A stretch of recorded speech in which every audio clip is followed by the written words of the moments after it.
Shalom rekan-rekan dewasa muda yang dikasihi oleh Tuhan. Selamat datang dalam ibadah online PDM GBPS Jemaat Palu. Sesaat lagi kita akan mengikuti ibadah.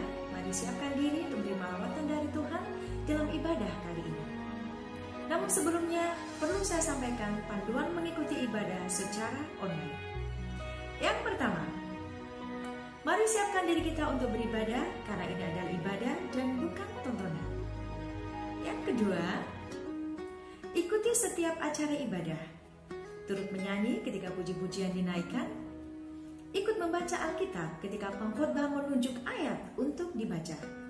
Dan ikut berdoa ketika diajak berdoa.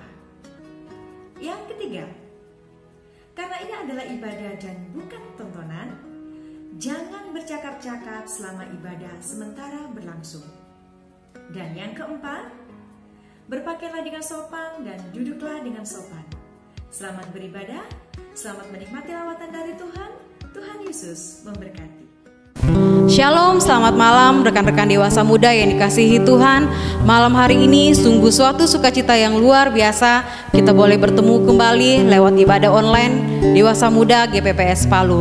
Mari bersama-sama kita siapkan hati kita untuk kita boleh memulaikan ibadah kita malam hari ini. Mari kita berdoa. Kami mengucap syukur Tuhan buat kesempatan yang Kau berikan bagi kami, sehingga malam hari ini Tuhan kami boleh bersama-sama mengikuti ibadah online Dewasa Muda. Dan kami juga rindu malam hari ini Tuhan untuk menaikkan pujian kami, penyembahan kami yang terbaik bagi Tuhan. Sebab hanya Engkau Allah yang layak untuk terima segala pujian syukur kami, dan hanya Engkau Tuhan yang layak untuk menerima segala pengagungan dan hormat kami. Jalannya seluruh rangkaian ibadah kami malam hari ini Tuhan, kami serahkan semuanya ke dalam tangan-Mu, biar semuanya jadi sesuai dengan kehendak Tuhan. Terima kasih Bapa, terima kasih Tuhan, kami bersyukur kepadamu, dan kami siap untuk beribadah malam hari ini. Hanya dalam nama Tuhan Yesus Kristus kami berdoa dan mengucap syukur. Haleluya, amin. Sedalamnya hatiku Kau pun tahu, dan kasih-Mu tak jauh dalam jiwaku. Di dalam kesesakan, di dalam kemenangan, ku tahu Engkau selalu bersamaku. Sedalamnya hatiku Kau pun tahu, dan kasih-Mu tak jauh dalam jiwaku. Di dalam kesesakan,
Kami percaya janji-Mu ya dan amin dalam kehidupan kami Tuhan.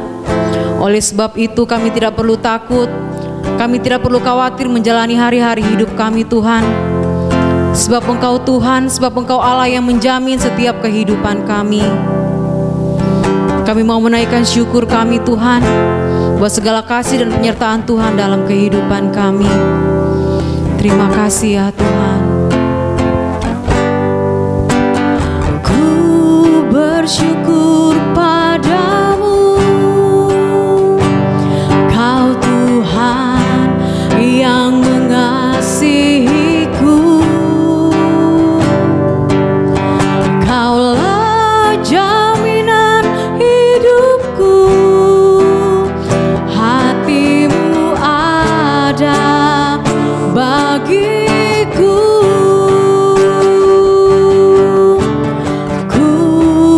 Syukur padamu,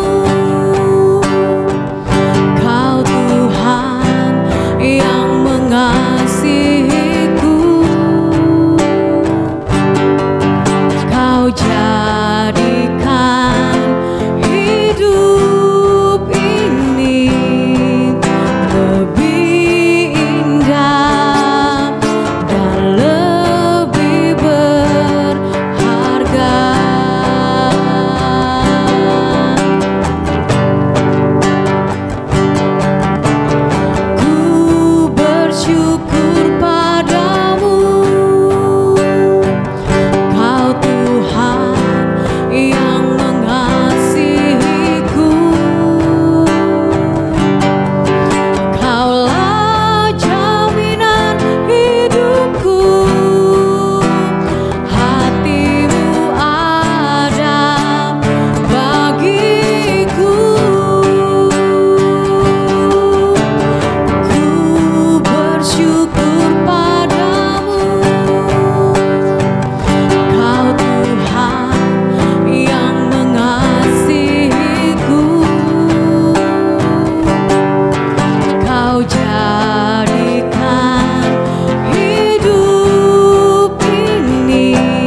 Terima kasih Tuhan Yesus, Engkau sungguh baik.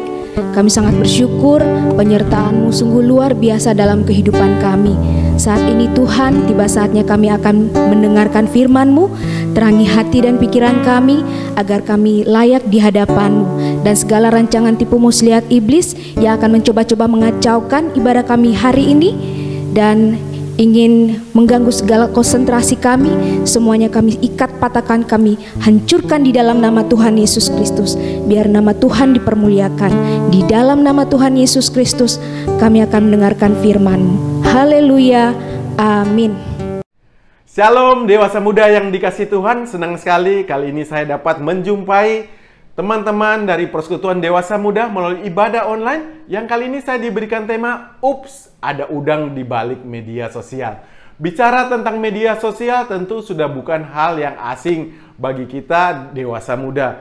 Mungkin dari pagi hari, siang, bahkan malam menjelang tidur kita bergelut dengan media sosial. Ya, saya pribadi pun juga turut menggunakan media sosial. Seperti misalnya aplikasi YouTube yang kita pakai untuk menonton ibadah online ini juga merupakan salah satu media sosial yang saya sering pakai. Selain menonton ibadah online, kita juga bisa mencari hiburan, menonton film, melihat berbagai informasi yang ada untuk menambah pengetahuan dan lain sebagainya. Selain itu juga tentu kita tidak asing dengan aplikasi perpesanan seperti WhatsApp atau Telegram, di mana kita bisa saling mengirim pesan, mungkin bertanya kabar, bahkan bergabung di grup-grup yang ada di perpesanan untuk saling terkoneksi dengan satu dengan lainnya. Selain itu tentu saja ada aplikasi jejaring sosial seperti Facebook. Di aplikasi Facebook kita bisa melakukan berbagai banyak hal, mulai dari membagi foto, membagi pesan, maupun melihat status teman-teman kita yang terhubung dalam jaringan Facebook kita. Selain itu ada juga Instagram. Jejaring sosial ini sering dipakai untuk menampilkan foto-foto yang saat ini banyak dipakai juga sebagai online shop. Ada data yang menarik di tahun 2020 ini bahwa pengguna media sosial di Indonesia saja itu jumlahnya sudah mencapai 160 juta orang. Jadi itu hampir mencapai 60% dari total populasi. Jadi begitu banyaknya orang memakai media sosial. Platform yang paling sering digunakan menurut data itu adalah YouTube di urutan pertama, yaitu untuk menonton video tentu saja. Yang kedua ada WhatsApp sebagai aplikasi perpesanan. Terus ada juga Facebook sebagai aplikasi jaring sosial dan juga Instagram. 4 ini saya yakin dewasa muda pasti ada install. Bukan cuma 1, mungkin 3 atau mungkin keempat-empatnya. Ini yang paling populer di Indonesia. Tahukah dewasa muda, menurut data yang diberikan oleh We Are Social, di tahun 2020 ini, rata-rata waktu yang digunakan oleh setiap orang menggunakan media sosial, setiap harinya itu sebanyak 3 jam 26 menit. Wow! Ya, jika satu hari itu 24 jam, kita bagi 3 menjadi 3 bagian. 8 jam itu kita pakai tidur dan beristirahat. 8 jam selanjutnya kita pakai bekerja. Maka tersisa 8 jam. 8 jam ini kalau dipotong untuk media sosial, rata-rata itu sudah 3 jam 26 menit. 3,5 jam.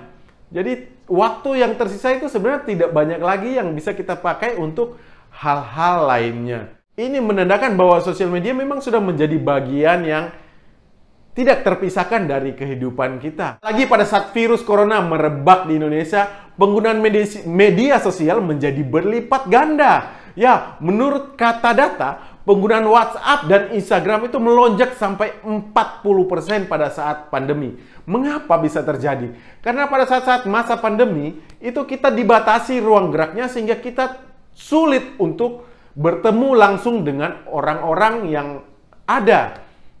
Kalau biasanya dulu kita sering bertemu, berjabat tangan, mungkin separuh ada cipika-cipiki, bermain bersama, mungkin nongkrong bersama. Tapi pada saat ada pandemi, itu dikatakan kita harus menjaga jarak, harus pakai masker, membuat kita work from home, kerja dari rumah, anak-anak tidak lagi bersekolah, semua dilakukan dari rumah. Hal ini yang membuat media sosial ini semakin berkembang karena hanya media sosial lah tempat kita bisa berinteraksi dengan orang-orang lainnya. Sadari atau tidak disadari, mau atau tidak mau, media sosial ini menjadi bagian dari hidup kita.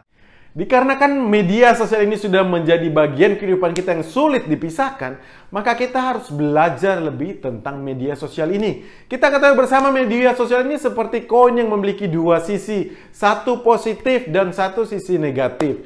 Jadi bagaimana kita harus memakai media sosial ini sesuai dengan apa yang firman Tuhan katakan dalam kehidupan kita, khususnya dalam kehidupan sebagai anak-anak Allah, orang percaya, orang kepercayaan Allah, apa yang sebaiknya kita lakukan dan apa yang sebaiknya tidak boleh kita lakukan di media sosial. Ini yang kita akan belajar pada saat ini.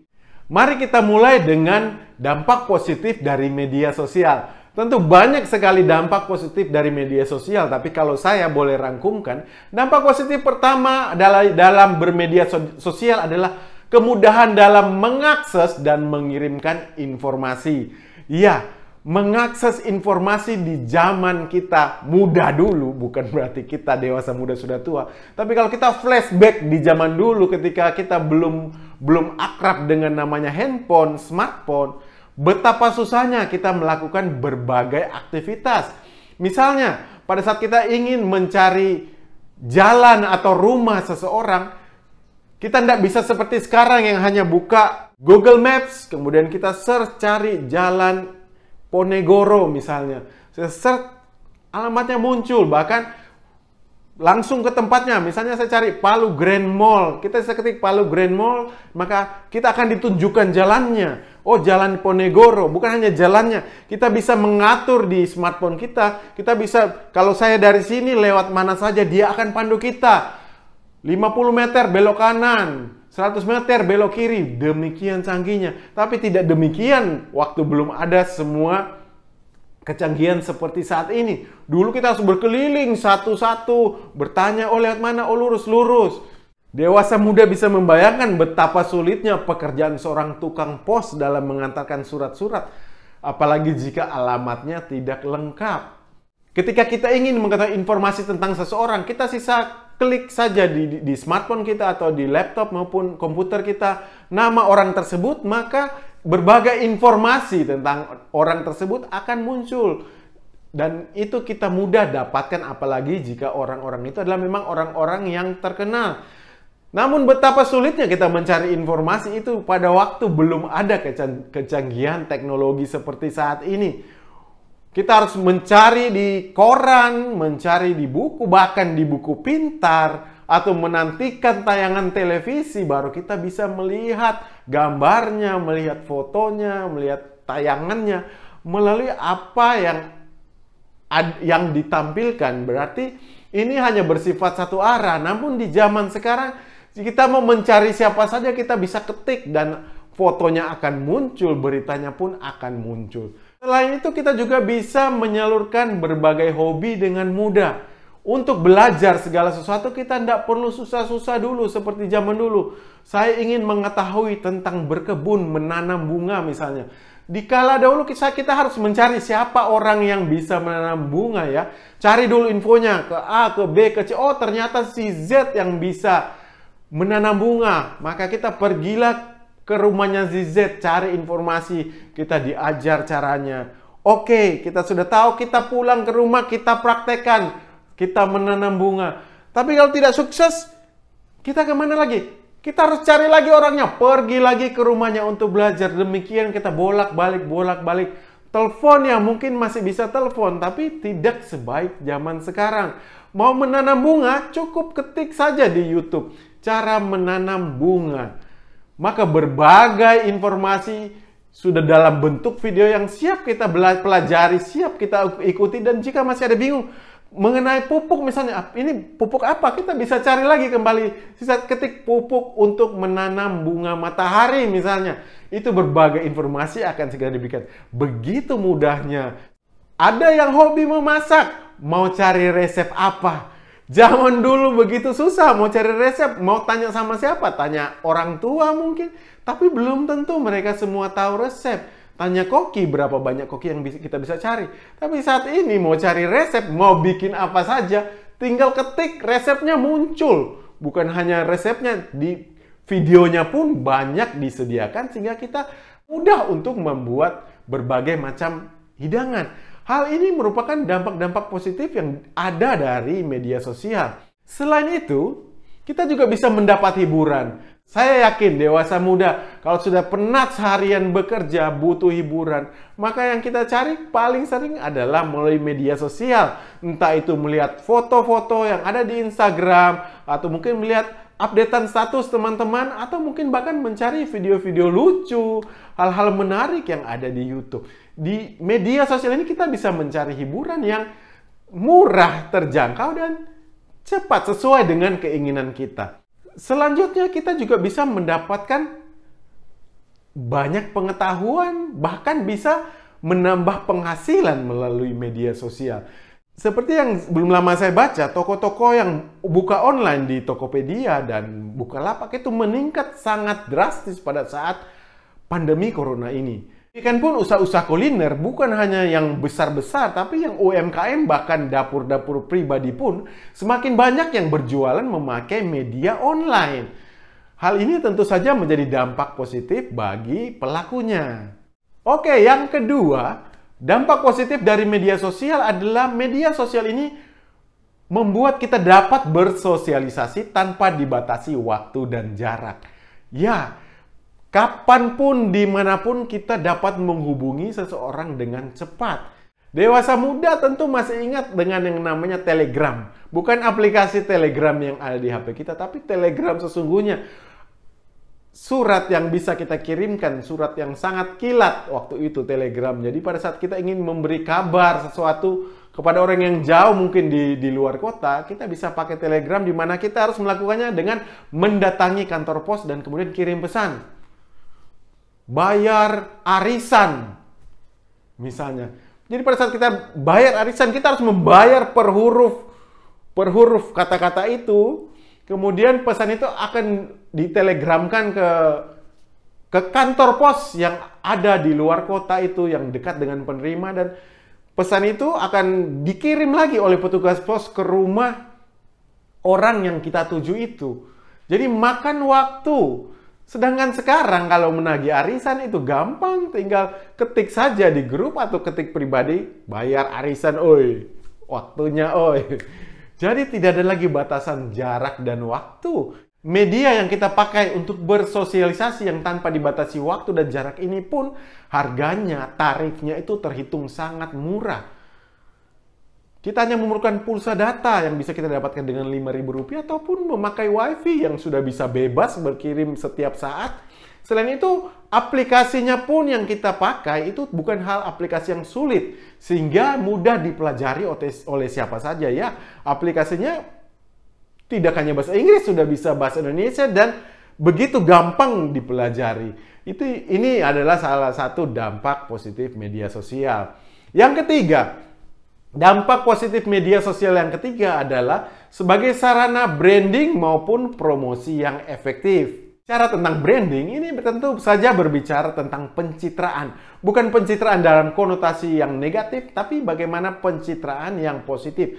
Kenapa kita perlu memperhatikan pencitraan dalam bermedia sosial? Karena sama di dalam kehidupan nyata kita, di kehidupan real, pada saat kita bertemu dengan orang-orang, tentu saja kita ingin mencitrakan diri kita yang terbaik. Pada saat kita pergi bekerja, tentu saja kita memakai pakaian yang rapi, berdandan yang rapi. Itu untuk apa? Sebagai pencitraan bahwa inilah diri saya sebagai karyawan mungkin, sebagai pimpinan perusahaan, sebagai orang yang bisa dipercayai. Sama demikian juga di media sosial juga kita harus melakukan hal tersebut.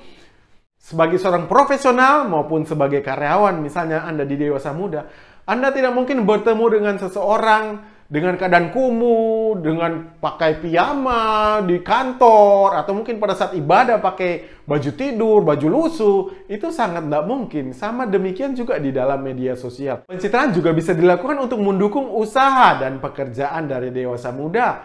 Bagaimana kita bisa menjual diri kita sebagai seorang profesional, misalnya kita sebagai marketer, seorang sales, kita bisa mencitrakan diri kita yang baik. Bagaimana saya bisa meyakinkan seseorang untuk membeli produk saya, misalnya jika ternyata saya tidak kompeten atau saya nampak meragukan untuk dipercaya sebagai seorang yang menjual produk tersebut.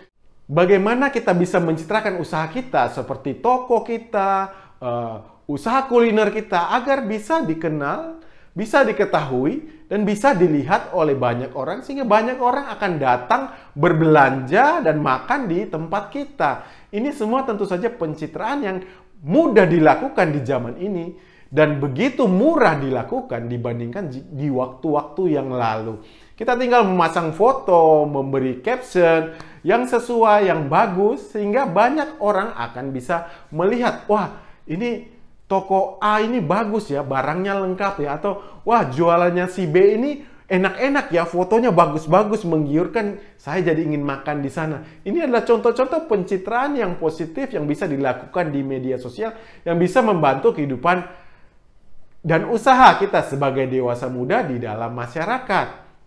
Jadi dalam media sosial ini berkumpul begitu banyak orang dari berbagai latar kepribadian, berbagai latar karakter, berbagai latar pendidikan, suku, agama, pokoknya berbagai macam gender, usia, membuat sedikit banyak dapat menyebabkan konflik. Sama dalam kehidupan kita nyata sehari-hari, berbagai generasi saja yang berbeda seperti baby boomers dengan generasi X, dengan generasi Y, generasi Z itu memiliki pola pikir yang berbeda-beda sehingga rentan akan terjadi konflik. Demikian pun di dalam bermedia sosial, hal-hal ini juga dapat terjadi.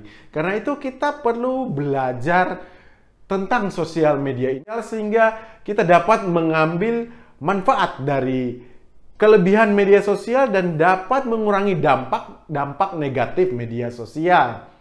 Yang pertama mungkin yang paling sering kita dengar adalah tentang hoax dan hate speech.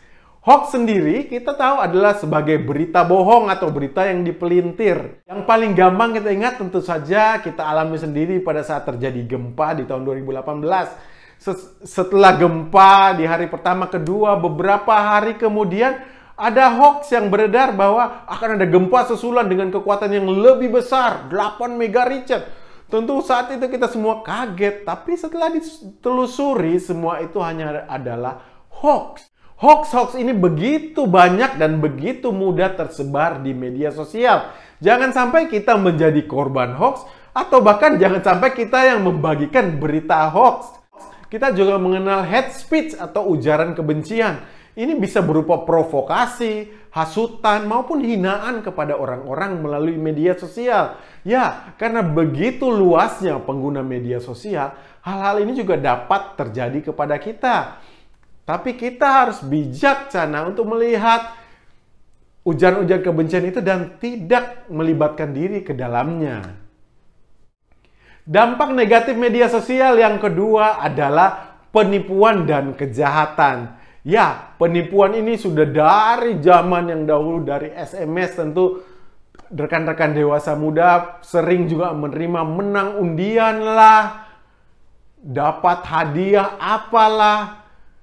Itu banyak dan itu semakin berkembang setelah adanya media sosial pun teknik penipuan dan kejahatannya pun semakin berkembang. Yang akhir-akhir ini sering diberitakan dan didengungkan adalah adanya oknum-oknum yang coba menipu dengan meminta OTP atau one time password.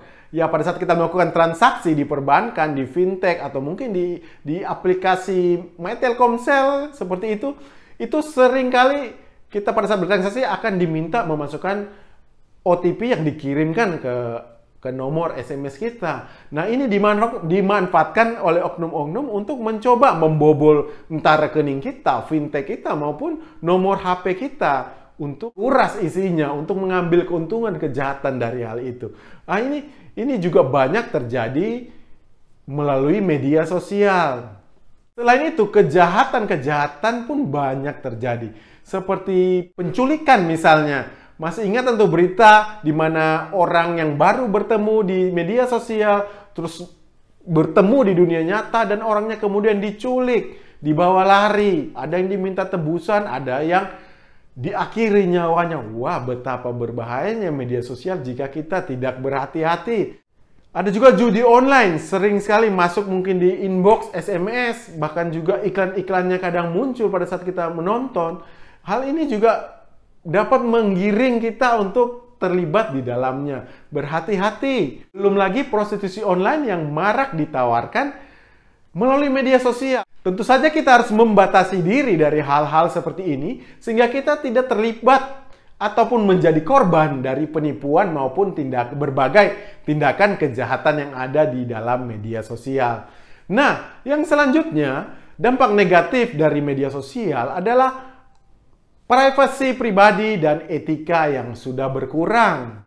Di media sosial kita bisa bebas menulis apa saja, men-share apa saja, tapi seringkali sengaja atau tidak kita mempublikasikan hal-hal yang seharusnya tidak layak disampaikan di dalam media sosial. Contohnya saat ini yang sedang trending adalah maraknya curhat di media sosial. Rekan-rekan dewasa muda, curhat di media sosial ini sebenarnya cenderung memalukan, malu-maluin. Karena itu membuka aib-aib pribadi maupun aib orang lain ke banyak orang. Apa sih untungnya curhat di media sosial? Apakah mencari pembenaran ataupun mencari dukungan dari teman-teman yang ada di media sosial? Namun hal ini sebenarnya suatu hal yang tidak etis, yang tidak sesuai dengan etika untuk kita bahas hal itu di permukaan. Anggaplah contoh apabila kita memiliki permasalahan atau mungkin pertengkaran di dalam rumah tangga. Tiba-tiba hanya bertengkar sedikit kita sudah curhat di media sosial. Bisa merusak citra pribadi, bahkan citra orang yang dimana kita bertengkarkan itu menjadi rusak di mata orang-orang. Apakah hal ini baik atau buruk? Takutnya iblis bisa mengambil keuntungan. Bisa saja pada saat dewasa muda, suami istri bertengkar. Dan hal ini diketahui oleh mungkin oleh orang yang menyukai entah suami, entah istri. Dia bilang, wah ini kesempatan mereka lagi bertengkar, saya bisa masuk. Hati-hati saudara. Masih tentang etika, media sosial juga seringkali dipakai sebagai ajang pamer. Ada orang-orang yang memamerkan kekayaannya. Ada juga orang yang memamerkan mungkin kedudukannya. Ada orang yang memamerkan kecantikan, kemolekannya. Ada juga orang yang memamerkan kemesraannya mungkin suami dengan istri. Apakah itu sepenuhnya salah? Tentu saja tidak. Tetapi kita harus ingat, ada satu firman Tuhan dalam 1 Korintus 6 ayat 12 yang berbunyi seperti ini. Segala sesuatu halal bagiku, tetapi bukan semuanya itu berguna. Segala sesuatu halal bagiku, tetapi aku tidak membiarkan diriku diperhamba oleh suatu apapun. Jadi dalam segala hal yang kita lakukan, biarlah hendaknya apa yang kita publish, apa yang kita tampilkan itu hendaknya menjadi berkat, bukan menjadi batu sandungan bagi orang-orang lain. Ya mungkin sebagian dari kita berkata, oh ini kan hak saya. Iya memang ini hak kita, hak setiap pribadi dewasa muda.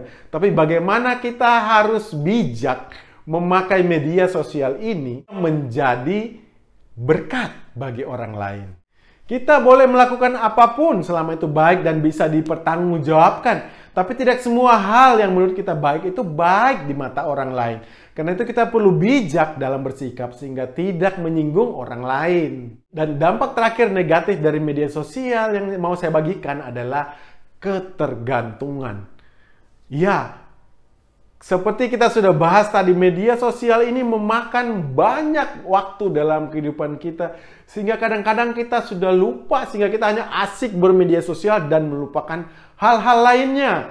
Seperti mungkin di rumah kita harus mengurus rumah, membersihkan rumah, tanggung jawab, menjaga anak, merawat anak. Bahkan di dalam pekerjaan, seringkali mungkin pekerjaan kita teralihkan sedikit dengan media sosial. Belum lagi media sosial bisa juga mengganggu waktu saat teduh kita bersama Tuhan, bahkan mungkin ibadah kita dengan Tuhan. Perlu kita mengatur penggunaan media sosial kita, jangan sampai ini menjadi ketergantungan, keterikatan dalam hidup kita, atau bahkan mungkin sudah menjadi berhala dalam hidup kita. Rekan dewasa muda tentu saja tahu bahwa berhala itu hal yang kita cintai, hal yang kita ingini, lebih dari kita mencintai dan mengingini Tuhan. Jika media sosial ini sampai menjadi berhala dalam kehidupan kita, betapa berbahayanya. Karena itu kita perlu bermedia sosial dengan bijak sehingga kita dapat menjadi berkat bagi diri sendiri dan bagi orang lain di sekitar kita. Amsal 14 ayat 15 sampai 18 berbunyi seperti ini.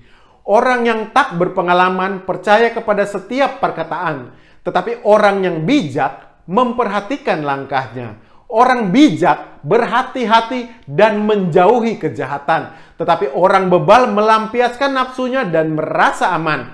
Siapa lekas naik darah berlaku bodoh, tetapi orang yang bijaksana itu bersabar. Orang yang tak berpengalaman mendapat kebodohan, tetapi orang yang bijak bermahkotakan pengetahuan. Jadi rekan-rekan dewasa muda, kita ketahui bersama, takut akan Tuhan adalah permulaan pengetahuan. Karena itu kita perlu dekat dengan Tuhan, belajar pada Tuhan, belajar kepada ketetapan-ketetapannya, sehingga dalam pergaulan kita, baik di dalam dunia nyata maupun dalam media sosial, semua itu hendaknya membawa terang, menjadi citra Allah dalam kehidupan kita. Dalam bermedia sosial tentu saja kita harus punya etika.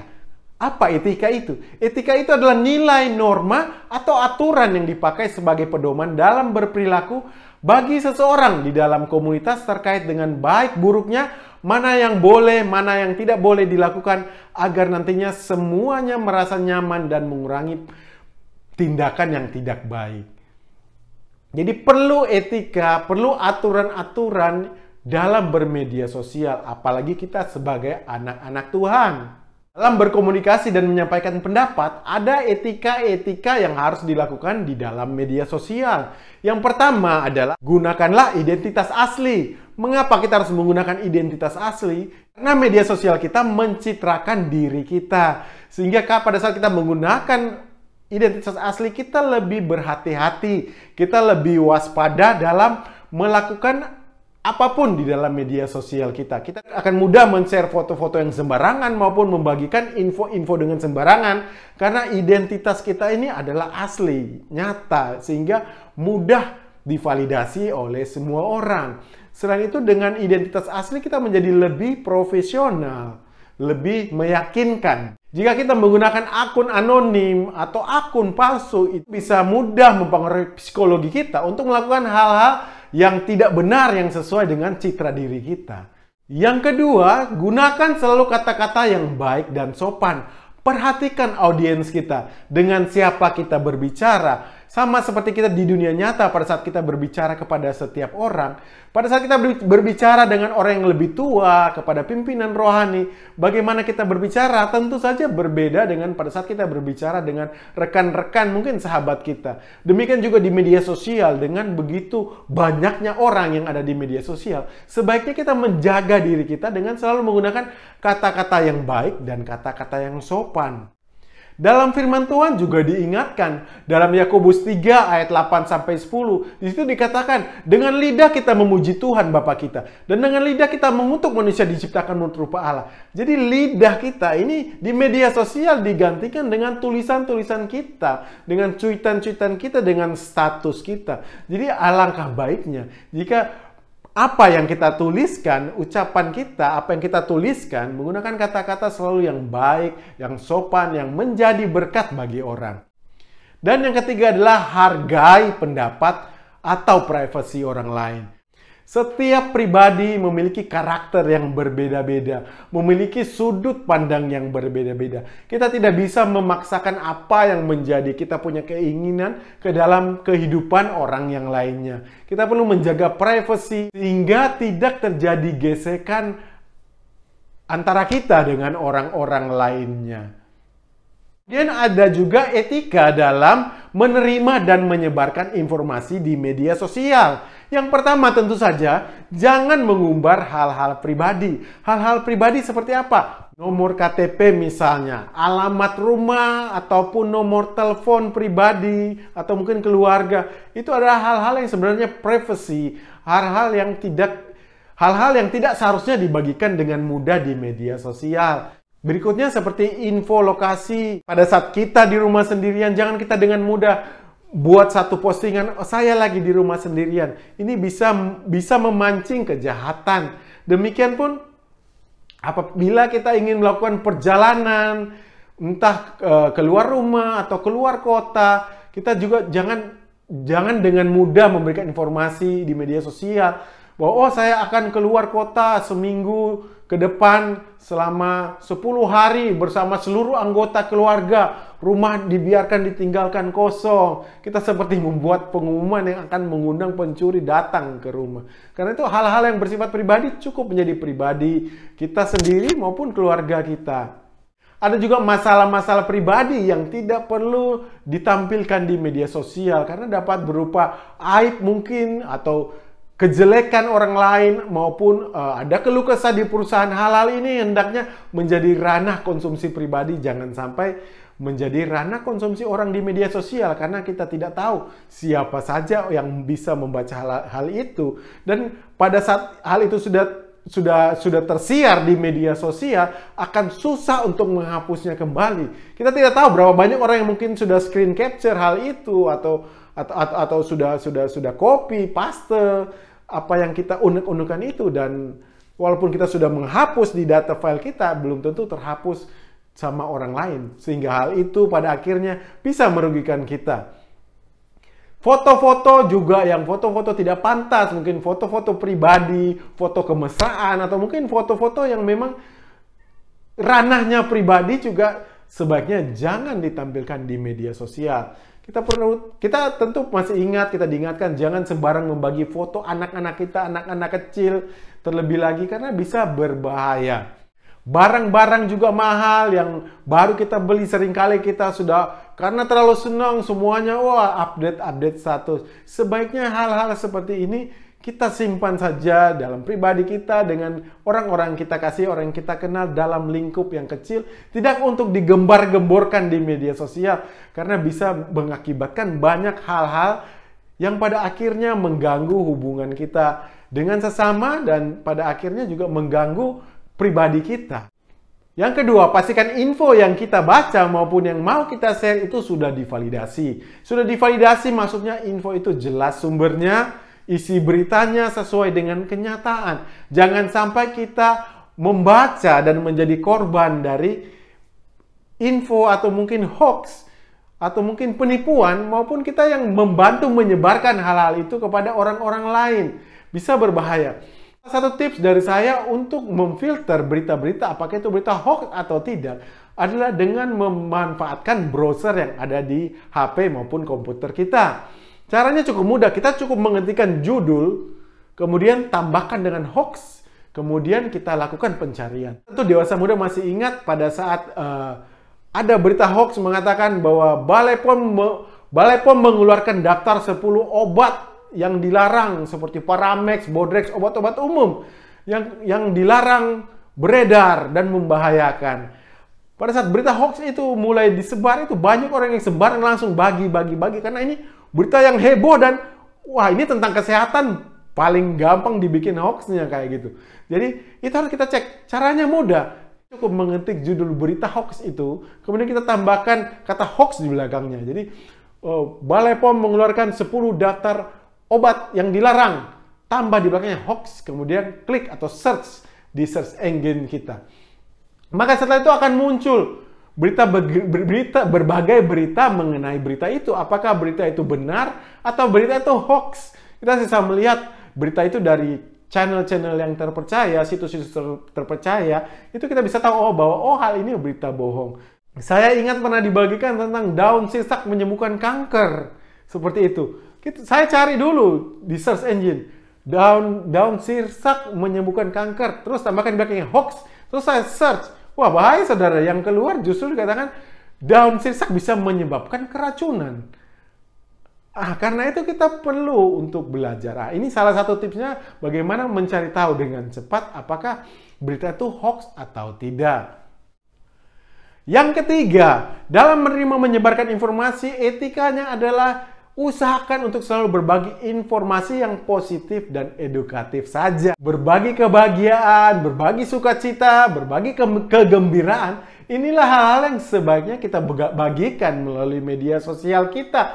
Karena Amsal 17 ayat 22 berkata, hati yang gembira adalah obat yang manjur. Jika apa yang kita bagikan itu bisa menjadi suatu kebahagiaan, kegembiraan bagi orang-orang yang membaca media sosial kita, itu bisa menjadi obat yang manjur, bisa menjadi berkat bagi orang lain. Dan akhirnya sebagai anak-anak Tuhan, tentu saja ada juga etika-etika dalam bermedia sosial. Yang pertama, miliki manajemen waktu yang baik dalam bermedia sosial. Seperti yang sudah saya bahas di depan tadi, media sosial sudah mengambil banyak waktu kita, kita perlu mengatur waktunya. Efesus 5 ayat 16 berkata, pergunakanlah waktu yang ada, karena hari-hari inilah jahat. Kita harus pintar mengatur waktu kita, membagi waktu kita, memanfaatkan apa yang positif-positif dari media sosial dalam kehidupan kita dengan waktu yang kita punya, yang kita miliki. Yang kedua, bergabunglah dalam komunitas yang tepat. Ya, di dalam bermedia sosial kita bertemu begitu banyak orang, tapi kita harus menemukan orang-orang mana yang kita harus bergaul. Karena firman Tuhan juga mengatakan pergaulan yang buruk merusak kebiasaan yang baik. Jadi sebaiknya kita juga mencari orang-orang yang bisa mempengaruhi kita secara positif di media sosial. Bertemu dengan orang-orang yang bisa saling menguatkan, saling menasihati, saling mendoakan. Kita perlu menyeleksi teman-teman kita, pertemanan kita. Kita perlu memblokir orang-orang yang mungkin kita rasa membawa dampak negatif bagi kita. Itu sebaiknya kita hindari atau kita blokir seperti itu. Komunitas ini bisa berupa grup-grup WhatsApp, grup-grup Facebook, grup-grup Telegram, maupun orang-orang yang kita follow, yang kita ikuti dalam media sosial kita. Dengan komunitas yang tepat, maka pertumbuhan rohani kita pun akan menjadi lebih baik, dan kita juga termotivasi untuk menjadi berkat di mana saja, di dunia nyata maupun melalui media sosial. Yang ketiga, pergunakanlah media sosial ini sebagai salah satu alat untuk mengabarkan kabar baik. Tentu ingat dong Matius 28 ayat 19 sampai 20 yang menyatakan amanat agung Kristus bagi kita. Media sosial dapat dipakai untuk membawa kabar baik di mana saja. Ingat tadi, salah satu keunggulan media sosial tidak dibatasi jarak dan waktu. Karena itu ini adalah kesempatan yang luar biasa bagi kita, anak-anak Tuhan, untuk membawa amanat agung Kristus ke tengah dunia. Melalui media sosial kita, melalui postingan-postingan kita, melalui pertemanan kita di media sosial, kita bisa menjadi berkat bagi orang lain. Itu di dalam media sosial kita, mari kita lebih banyak bersyukur, mari kita lebih banyak melontarkan kata-kata berkat daripada hanya mengeluh, dan mengeluh. Jadi dewasa muda yang dikasihi Tuhan, marilah kita bijak dalam bermedia sosial. Kita bisa menggunakan media sosial semaksimal mungkin untuk menjadi berkat bagi orang lain dan membawa kemuliaan bagi nama Tuhan. Dan bisa menghindari hal-hal negatif yang ada di dalamnya. Demikian renungan firman Tuhan kali ini. Tuhan Yesus memberkati. Shalom, puji nama Tuhan, rekan-rekan saudara dewasa muda dimanapun saudara berada saat ini. Saya percaya saudara diberkati lewat ibadah dewasa muda pada saat malam hari ini. Dan tak lupa atas nama koordinator dan seluruh pengurus Persekutuan Dewasa Muda, kami mengucapkan terima kasih kepada Bapak Semi Dwipa yang malam hari ini sudah membagikan berkat rohani kepada kita sekalian, sehingga boleh memberkati kami semua dewasa muda GPPS Jemaat Palu. Dan doa kami, kiranya Tuhan terus memakai Bapak Semi untuk menjadi berkat, menjadi alat kemuliaannya, dan memberkati rumah tangga, keluarga, juga usaha. Anugerah kado terus diberkati oleh Tuhan. Puji nama Tuhan. Tak lupa juga saya mengucapkan selamat ulang tahun kepada saudara-saudari kita dewasa muda, yaitu Lydia Ibrahim, Sam Tama, juga Ibu Sylvia Syukim. Kiranya Tuhan memberkati. Mari kita berdoa. Kami bersyukur Tuhan buat kasih setiamu, anugerahmu berupa waktu yang Kau berikan kepada kami dewasa muda pada saat malam hari ini boleh bersama-sama beribadah. Dan kami percaya Engkau melawat kami, Engkau kiranya juga terus memberkati semua saudara-saudara kami dewasa muda Tuhan, sehingga ibadah ini Tuhan benar-benar boleh memberkati kami lewat pujian penyembahan, firman Tuhan yang sudah disampaikan, boleh membawa kerohanian kami boleh semakin terus bertumbuh ke arah Engkau, dan betul-betul Tuhan kami terus hidup untuk kemuliaan nama-Mu saja. Terima kasih Bapa. Kami percaya Tuhan Kau akan terus memberkati saudara-saudara kami Tuhan, setiap rekan-rekan dewasa muda, rumah tangga keluarga mereka diberkati dalam nama Yesus. Usaha pekerjaan mereka diberkati dalam nama Yesus. Yang susah Tuhan hiburkan, yang sakit Tuhan sembuhkan. Dan kami percaya yang saat ini Tuhan mengalami pergumulan dalam masalah ekonomi, Engkau adalah Yehova Jireh. Engkau akan terus memberkati saudara-saudara kami dengan berkat kesehatan, berkat finansial, terus melimpah dalam nama Yesus. Kami juga berdoa Tuhan untuk hamba-Mu, yaitu Bapak Semi Dwipa yang sudah membagikan materi pada saat malam hari ini. Engkau memberkati di dalam pelayanannya, semakin hari Engkau pakai menjadi alat kemuliaan-Mu di dalam rumah tangga keluarganya. Engkau memberkati dia sebagai imam, sebagai pemimpin yang boleh membawa seisi keluarganya untuk terus hidup memuliakan Tuhan. Pakai keluarga daripada Bapak Simi Dwipa Tuhan, dimanapun berada mereka semua menjadi alat kemuliaan-Mu, menjadi kesaksian bagi kemuliaan nama Tuhan. Usaha pekerjaannya diberkati dalam nama Yesus. Terpujilah nama-Mu Tuhan. Saat ini juga kami berdoa bagi saudara-saudara kami yang berulang tahun, yaitu Saudari Lydia Ibrahim, Bapak Sem Tama, juga Ibu Syukim. Tuhan kiranya Engkau memberkati, sehingga Tuhan di dalam kehidupan mereka dengan waktu yang telah Engkau tambahkan, kami percaya mereka boleh semakin memahami rancangan-Mu dalam kehidupan mereka. Terima kasih Bapa. Kiranya apa yang menjadi kerinduan mereka, Engkau adalah sumber jawaban. Roja dalam bentuk apapun yang mengganggu kehidupan mereka secara pribadi, usaha pekerjaan rumah tangga, dalam nama Yesus kuasanya kami katakan hancurkan dalam nama Yesus. Di dalam nama Tuhan Yesus Kristus, Engkau memberkati dan Engkau terus menyempurnakan rancangan-Mu dalam kehidupan saudara-saudara kami ini Tuhan. Terpujilah nama-Mu. Kami mengakhiri ibadah persekutuan dewasa muda malam hari ini. Kami percaya Engkau terus menyatakan kehendak-Mu dan Engkau terus melawat kami Tuhan. Terpujilah nama-Mu Allah Roh Kudus, Engkau Roh Penolong. Engkau terus menopang kami, menuntun langkah-langkah kami untuk kami boleh terus berjalan seturut dengan kehendak-Mu. Dalam nama Yesus kami berdoa mengucap syukur. Saudara-saudara yang dikasih oleh Tuhan, terimalah berkat dari Allah Bapa dan Tuhan kita Yesus Kristus, serta dalam persekutuan Roh Kudus-Nya ada menyertai kita sekalian mulai saat ini sampai Tuhan Yesus datang kembali. Amin. Tuhan Yesus memberkati. Ibadah kali ini telah selesai. Saya yakin dan percaya bahwa kita semua mendapatkan berkat yang luar biasa. Dan kami juga tetap mengharapkan bahwa rekan-rekan sekalian dapat terus bergabung dalam ibadah-ibadah yang selanjutnya. Tetap jaga kesehatan, terus berkarya bagi Tuhan. Tuhan Yesus memberkati. Shalom.